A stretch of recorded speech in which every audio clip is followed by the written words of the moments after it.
Do you like Azul but wish it were less thinky, more relaxing and had a cooler and less abstract theme? Then whatever you do, don't turn off this video, cause this game might scratch that very itch. Stick around for my Kickstarter preview of On the Rocks.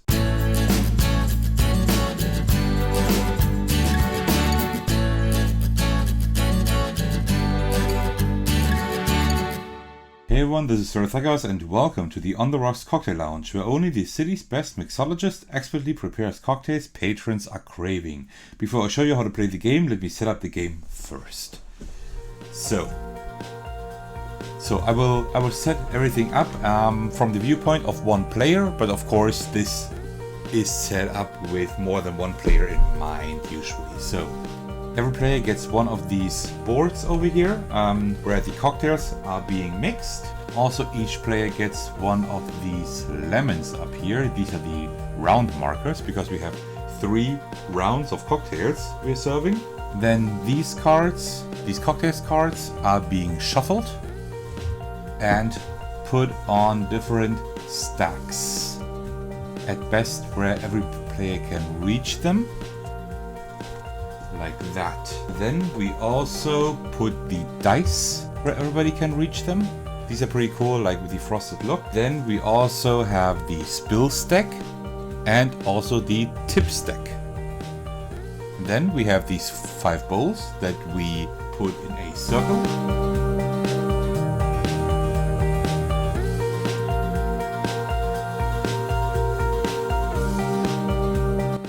Just imagine that these bowls are in the middle between all players and also the cards. It's just because of the camera focus here of the area I can play in that I will just do it like this. And then we also have the bag with all the different marbles here. This is also put where every player can reach them. I will just put them down here for now. The coaster will also be put someplace where all players can reach it. I will put it right here for now. And then we also have the bonus coins. In a 2-player game, we will put the $3 bonus coin to the side. In a 3-player game, we will also add the $1 coin. And in a 4-player game, also the $5 coin. I will just simulate a 2-player game, so we only add the $3 coin. And that is pretty much the setup of On the Rocks. Let me now guide you a little bit through the playing area. On the right, we have all the cards that we need here. We have the 4 cocktail cards. What they do, I will tell you in just a bit. And we also have the tips card. These are rewards after you have finished drinks.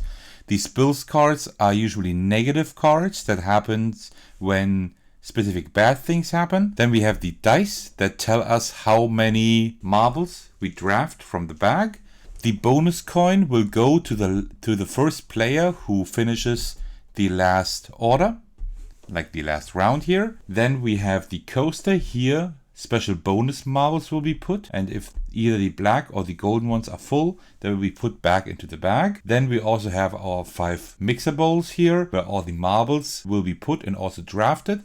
And then we also have our player board. In the middle, we have the drink glasses. This is where we will mix all the different cocktails. Then we have the drink glass types down here. Here we will put these 4 kinds of cocktail cards, so we know which cocktails we have to mix. Then up here we have the round indicator, indicated by these lemon slices. Then here on the left, we will put our completed orders. Up here on the right, we have the tips tab, where we put all the tips we receive. Here we will put all the discarded tips, all the tips we used. Here we have the complaints, that means all the negative cards we can receive from other players, for example. Up here we have the shelf with the extra ingredients. We can always save 3 ingredients on this shelf that we don't use. And here is the On the Rocks sign, where we can put all the marbles we can then put in our drinks. And this is pretty much the play area. So let me now guide you through a typical round of play. First of all, the tip cards we receive during play, these we can use at all times. I will get to those a little bit later. And one more thing before we start our round, every player takes 3 to 4 cards from these different cocktails here. I will just take 4 to show you how that looks like. There we go. The first thing a player does is look at the complaints tab. Are there any negative cards you received from other players that we need to resolve? These can also be found in the tips cards here. Afterwards, the active player rolls the 2 dice and drafts as many marbles as these dice indicate. And now we have these 4 marbles. And now we will choose one of these jigger bowls and put the first of our marbles in, and then we go clockwise and put all of the other marbles in there one by one.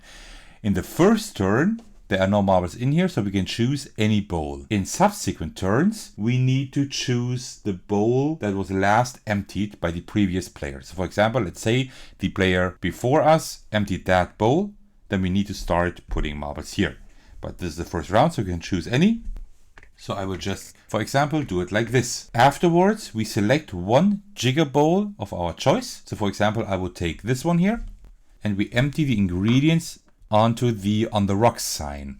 Now we place these marbles in our cocktails, but we can also save them up here in the shelf. So I will take that marble and you see in the drinks here, I have here a blue marble, there's a blue one, there are 3 blue ones, so I can put them there. And these rainbow marbles indicate that I can put any marble there. So I could put them in any drink, but I don't know which marbles I will have then later on. So I would probably just save it on the shelf. And whenever it's my turn, I can always take these marbles from the shelf and put them in any of my drinks. Any ingredients I couldn't put anywhere that are still here in the on the rock sign need to be put back into the shaker bag. And then we also resolve these special marbles. There are a few special marbles in here that I will just look for. Give me a second. The black and the golden one. The golden one is a premium marble. This one allows the player that drafted that marble to select 2 marbles of their choice from the bag. And then we put the marble here in the coaster. Similar to the black ones are spill marbles. Whenever you draw one of these, you need to take a spill card from the deck and resolve its effects immediately. These are usually pretty bad. For example, remove any 2 ingredients from old-fashioned glass only. If I'm lucky and I don't have an old-fashioned glass or it's empty, then it's fine. But as long as the ingredients in there, I need to remove 2 ingredients from that. If there's only 1, I remove only 1, of course. This is how the spill marbles work, and then you also put them in the coaster. Whenever these 4 black slots of the coaster are full, or these 3 golden ones, I take that respective color, for example all 3 goldens or all 4 black ones, and put them back in the bag. This ensures that these marbles are rotated well and that you don't draw marbles, all these bad marbles all the time, or these good marbles. Also, whenever you finish one of your cocktails, then you turn it around to the other side so you know it's completed. You take all the marbles from the drink, put them back in the bag, and you receive a tip card for completing that drink. So let's take a look at a few tip cards just to give you an idea. This one, for example, will give you 3 points at the end of the game, which is not bad. These are victory points. But, and that is where a really cool mechanic of this game comes in, you can also use that effect here. That means draft 3 ingredients at random and add to player board. So you can just randomly draft 3 ingredients here and put them on your board. This is great, but then you used that tip card and then these points. You will not get these points anymore at the end of the game. So you need to choose. Do you want to take the points or do you want to use the ability here? And this is a really nice mechanic. I really like difficult choices in games, and these choices are great here. Really good. Take 1 ingredient from another bartender and place it on your player board, but you can only remove it from the saved ingredient shelf. That's pretty cool too. So if another bartender has, like for example, has this blue marble in the ingredient shelf, you can just take it. But you would miss out on these 2 points. Whenever a player completes an order, which consists of 3 or 4 cocktails, that player takes all these cocktails and puts them in the completed order tab over here. Then the player takes a lemon marker, puts it on the round track here, selects 3 or 4 new recipe cards. Then the player takes 1 extra ingredient and puts it on the player board into one of the cocktails, returns all unused ingredients to the shaker bag, and then that round is done. The other players can still be at the round before, but the player who completed that round can already continue with the new cocktails. The last call is then reached when the first player completes the 3rd round and says last call. then that player is done already. Everything is done, and all the other players have one final turn to complete any unused drink recipes. The player who first completed all 3 rounds gets that bonus coin, which grants him or her 3 points at the end of the game. And then we score the game. All remaining completed drinks in the current order are added to the order tab, and then we add up all of these points in the completed orders. You see they definitely give more points than the tips. Then we add up all active tips cards that we haven't used the effects from. We add that bonus coin for players who have a bonus coin, and we subtract $2 from each incomplete recipe card down here in the current order. And then the player with the highest score wins. In case of a tie, we look at the player who has the most completed recipes. That player then wins. And if there's still a tie, then that's the player with the highest value bonus coin. And that's an interesting thing in this game. There always will be a winner.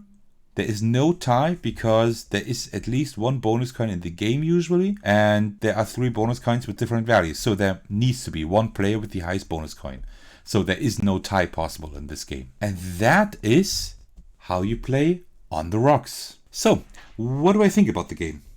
So let's start with the positives first, as usual. I love good components, and this game really delivers. The marbles, while made of plastic, feel nice and chunky. It's just great to play with them. I'm not exaggerating when I say that the components definitely elevate the gameplay. It's just fun playing around with the marbles you collect, and the cards are also of decent quality, and all other components are good. So, in terms of components, there's nothing I can say against this game. This is a true family game. It's easy to teach and simple to play. There are no rules making the game unnecessarily harder. This is finally a game you can play with pretty much everyone, because most family games are family plus games and they're still hard to get into, or they're just not very exciting. But this game is fun, the components are fun, and it's really easy to teach. This is a great thing. Also, I love the theme. I hardly know any game revolving around alcohol and mixology apart from Distilled, which is currently being funded on Kickstarter. I also have a review on the channel for that, but still, it's much more difficult again. This has a great theme and is easy to teach, so I really enjoy this game for these aspects. What about my constructive feedback? Well, it is a family game. While that's a positive in my book, that it's great and you can play with everyone and it's a very relaxing game, it is not very deep strategically. But that is not what the game aspires to be. It's supposed to be a simple, chill and fun game. But those looking for deep strategies and crunchy decisions should probably look somewhere else.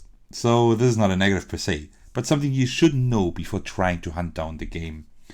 Although I enjoy the components, the bowls had a very strong factory smell when first unboxed, and that smell still isn't quite gone. But as long as you don't stick them right into your nose, it should be fine. Apart from that, there isn't anything negative I can say about the game. I really like it. Well, I had decent expectations for the game when I backed it on Kickstarter, and it still positively surprised me quite a bit. I expected a game that had too many strategical decisions, but it was as simple as I had hoped, because a simple family game is still missing in my collection pretty much. The game is quite pretty, and the components are very fun. I don't think you can go wrong with the game at all, since the theme and difficulty will speak to almost anyone. If you can get your hands on it, I suggest you consider it. Alright, if you're still watching, thank you very much for sticking to the very end. If you like my content, please consider checking out my other videos and maybe even subscribing. A lot of work is going into these videos. Alright, thanks for watching and I'll see you in the next video. Take care, bye bye.